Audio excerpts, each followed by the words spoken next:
आजकल बहुत मित्र यह प्रश्न पूछते हैं कि हमें कैसे पता चले कि गुरु सच्चा है, आत्मज्ञानी है, हमारी यात्रा पूर्ण हो सकती है। इस तरह के प्रश्न मित्र पूछते भी हैं और जानना भी चाहते हैं। तो सर्वप्रथम तो मैं यही कहूँगा कि अगर उनके मन में यह प्रश्न है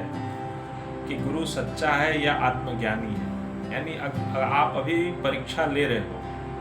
तो आप प्रतीक्षा में आ जाओ, अर्थात अभी आप रुको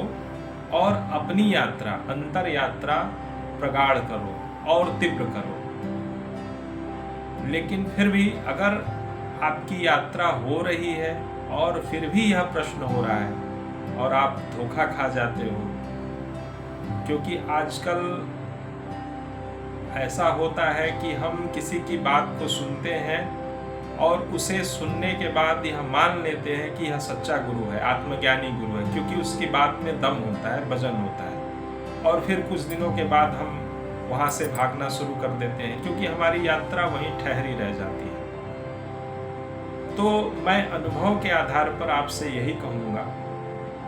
कि जब आप किसी व्यक्ति के समक्ष जाओ जिसे आप सुन रहे हो, जिसे आप गुरु बनाना चाहते हो या गुरु मान रहे हो, तो अगर आपकी वासना, चाहे वह काम की हो, चाहे बौद्धिकता की हो, चाहे विचारों की हो, चाहे शैक्षणिक हो, अर्थात पद प्रतिष्ठा की हो, अगर वह वासना शून्य हो जाती है उसके समक्ष जाते ही, तो आप पक्के रूप से, सच्चे रूप से यह मान लो कि वह गुरु आत्मज्ञानी है, क्योंकि उसकी ऊर्जा, उसकी साधना के क्षेत्र में आने से आपकी वासना गिर जाती है। लेकिन अगर सिर्फ बात के माध्यम से, मनोवैज्ञानिक तरीके से वह आपको समझाना चाहे, तो वह आपके लिए गुरु नहीं हो सकता है, क्योंकि वहाँ आपकी यात्रा सिर्फ और सिर्फ बुद्धि के तल पर होगी, बुद्धि के तल पर ही चलेगी। इसीलिए अगर वासना आपकी शून्य हो जाए,